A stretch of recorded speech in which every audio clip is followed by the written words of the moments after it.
തമിഴ്നാട്ടിൽ ആദ്യഘട്ട ലോക്സഭാ സ്ഥാനാർത്ഥി പ്രഖ്യാപനവുമായി DMK-യും AIADMK-യും 11 പുതുമുഖങ്ങൾ ഉൾപ്പെടെ 21 പേരുടെ പട്ടികയാണ് DMK പുറത്തുവിട്ടത്. 16 സീറ്റുകളിലാണ് AIADMK സ്ഥാനാർത്ഥികളെ പ്രഖ്യാപിച്ചത്.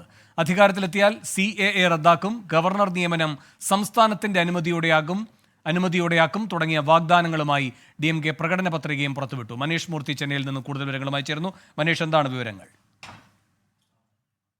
വേണു, 21 ലോക്സഭാ സീറ്റുകളിലേക്കാണ് DMK മത്സരിക്കുന്നത്. ഈ 21 സീറ്റുകളിലേക്കുമുള്ള സ്ഥാനാർത്ഥികളെ ഇപ്പോൾ പ്രഖ്യാപിച്ചു കഴിഞ്ഞു. അത് പ്രധാനമായും നേരത്തെ ഉണ്ടായിരുന്നതിൽ 11 പേർ പുതുമുഖങ്ങളാണ്. ഇന്നിപ്പോൾ പ്രഖ്യാപിച്ച സ്ഥാനാർത്ഥി പട്ടികയിൽ 11 പേർ പുതുമുഖങ്ങളാണ്. അതിൽ സെൻട്രൽ ചെന്നൈയിൽ നിന്ന് ദയാനിധി മാരൻ ജനവിധി തേടും. ശ്രീപെരുമ്പത്തൂരിൽ നിന്ന് TR ബാലു, അതുപോലെ തന്നെ അരക്കോണത്ത് നിന്ന് ജഗത് രക്ഷകൻ തന്നെ മത്സരിക്കും. കള്ളാക്കുറിശ്ശിയിൽ K മലയരസൻ മത്സരിക്കും.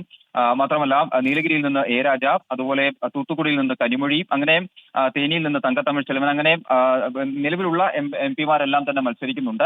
മാത്രമല്ല അതിൽ 11 പുതുമുഖങ്ങളെ കൂടി ഉൾപ്പെടുത്തിക്കൊണ്ടാണ് എന്തായാലും DMK-യുടെ ഇപ്പോഴത്തെ സ്ഥാനാർത്ഥി പട്ടിക പുറത്തു വന്നിരിക്കുന്നത്. ഏറ്റവും പ്രധാനപ്പെട്ട മറ്റൊരു കാര്യമെന്ന് പറയുന്നത് DMK-യുടെ പ്രകടന പത്രിക കൂടി ഇന്നിപ്പോൾ പുറത്തിറങ്ങിയിട്ടുണ്ട്. നിരവധി വാഗ്ദാനങ്ങൾ നൽകുന്നുണ്ട്. അതിൽ ഏറ്റവും പ്രധാനപ്പെട്ടത് CAA റദ്ദാക്കും, അതുപോലെ തന്നെ ജാതി സെൻസസ് നടപ്പിലാക്കുമെന്നും പറയുന്നു. മാത്രമല്ല ഗവർണർമാരുടെ നിയമനം അത് സംസ്ഥാനങ്ങളുടെ അനുമതിയോടെ മാത്രമാക്കുന്ന ഒരു മനീഷ് മൂർത്തിയാണ് ചെന്നൈയിൽ നിന്ന് വിവരങ്ങൾ നൽകിയത്. ഇതോടെ ഇന്ന് സംഭവിച്ചത് പൂർണ്ണമാകുന്നു. ഇനി വാർത്താമഴയുമായി S. വിജയകുമാർ.